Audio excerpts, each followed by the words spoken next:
everyone, welcome back to my channel. Today I thought I'd just give a really quick kind of tour of my altar, just because I have put quite a lot of thought and effort into it this year. It's quite busy, as you can see, so I thought I'd do a quick little tour, show you some of the things I've put on my altar to hopefully inspire you and think of what kind of things you can put on your Beltane altar either today or tomorrow. So I think I'm going to start from right to left. So this card right here is the Green Man from the Fairy Forest Oracle deck by Lucy Cavendish, and as you can see here it says Initiative, Fertilization, Action, so very much the god energy, horned god energy with that one. The right side on this altar is generally speaking the god side that I have laid out for this altar, and yeah, especially at Beltane it's all about the fertilization of the earth and the male fertility as well as the female fertility, so I thought that was fitting. This one right here is another Green Man card, and that one is from the Wildwood Tarot by Mark Ryan and John Matthews. So yeah, just bringing in that Green Man energy. Then you've got the standard Lovers card from the Rider-Waite deck, hopefully that's how you pronounce it. This card right here, perhaps less god energy, but I thought it was great for Beltane in general. It says Love, Fire, Sensuality and Fertility. And again, that is from the Fairy Forest Oracle deck. And yeah, because Beltane is a fire festival, I thought what could be more appropriate than a goddess of love, fire and fertility. So she's there. I have to be careful positioning them so they don't fall back down to the candles. That right there is my god statue. And I have set out some little carnelian chip gemstones that are associated with the sacral chakra, the second chakra up from the base root chakra, and the sacral chakra is associated with sexuality, fertility and creativity, so again I thought very appropriate for Beltane. Next to my god statue I have some aura quartz there. It's aura amethyst quartz.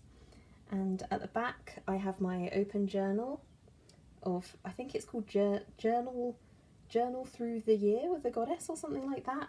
I got it in Glastonbury last year, and the Beltane page is really beautiful. Every now and then they have these like pages where it's just pictures, and then the rest of the book is like where you can make notes and stuff like that.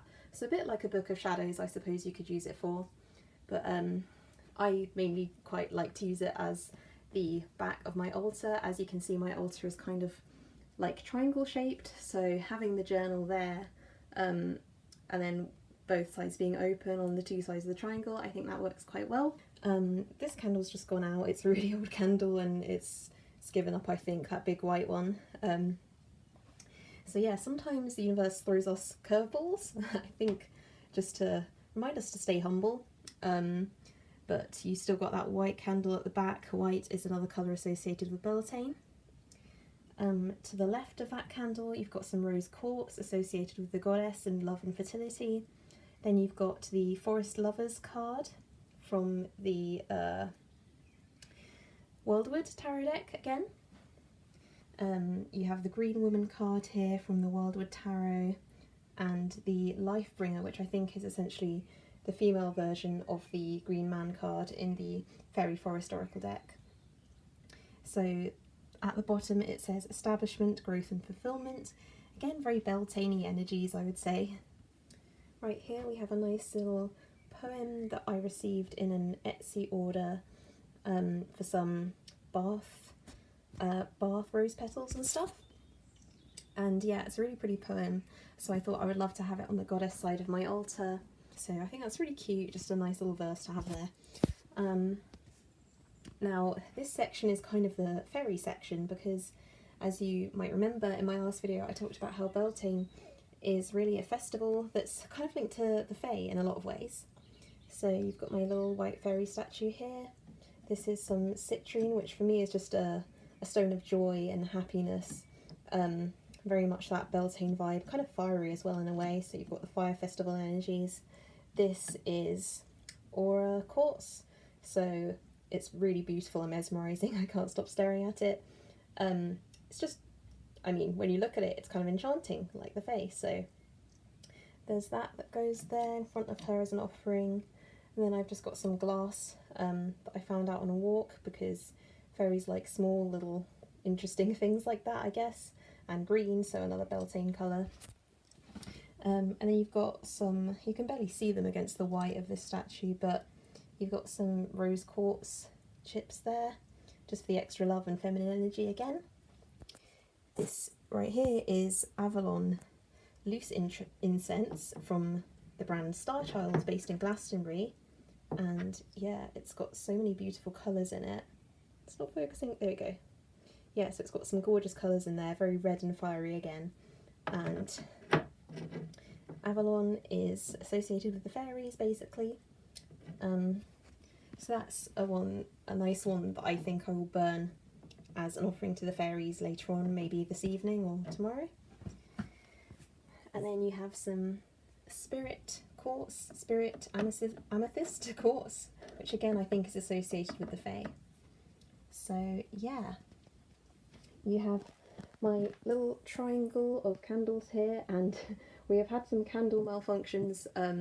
This one is barely burning, and this one used to be a green candle, but it burnt out, basically, kind of like what that one is doing, and I only had a black candle to replace it with, so that should be green, but it's now black because the green candle wasn't burning.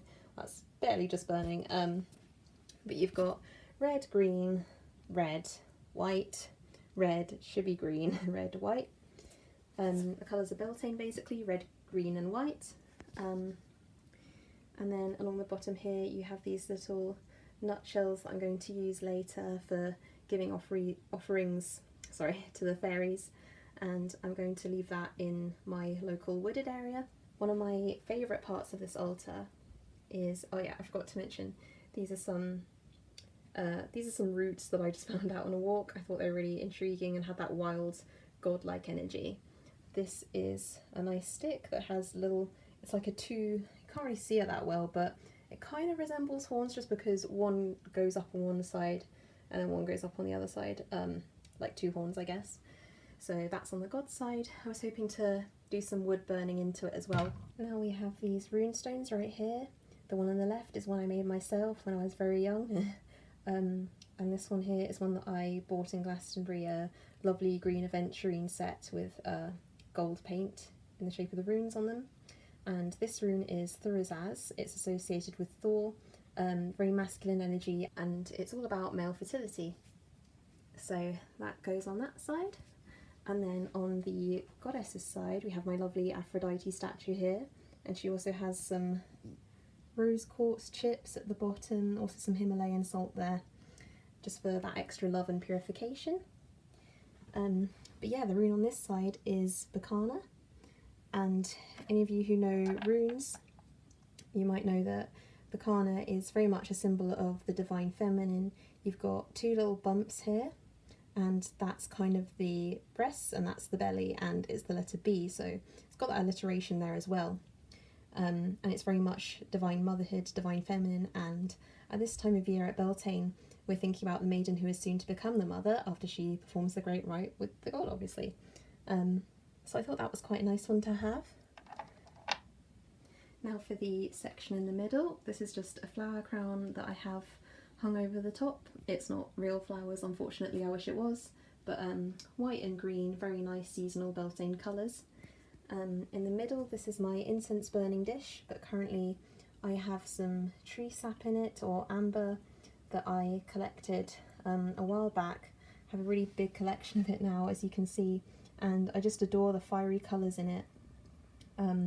Again, because it's a fire festival, bringing that extra fire to my altar, fiery colours, and of course the bright yellow buttercup there. I couldn't find many wildflowers around my house at this time, so I only found that yellow buttercup with its petals open, as it's been raining, so the flowers aren't really open to receive the sun that much. So I thought I'd just put that little buttercup there as a nice centrepiece. And as you can see in the middle, we have this stick, which I just found outside my garden, and this is just as a little replica maple. So ideally I would have tied it in ribbons of red and white, but I didn't have any on hand, and also I thought it might be a bit of a fire hazard with all the candles around it. So yeah, I've just got that sticking up there, again, symbol of the male fertility, the tradition of dancing around the maypole, which sadly we cannot do thanks to social distancing, but it is cool to have a little mini one on your altar, I think. And it separates nicely the god side and the goddess side as well, I think. Separates them, but yet uniting them. So that's basically it for my altar. I hope you guys enjoyed seeing this, and I hope it inspired you with some ideas of what you could put on your altar. It brings me so much joy to make altars like this.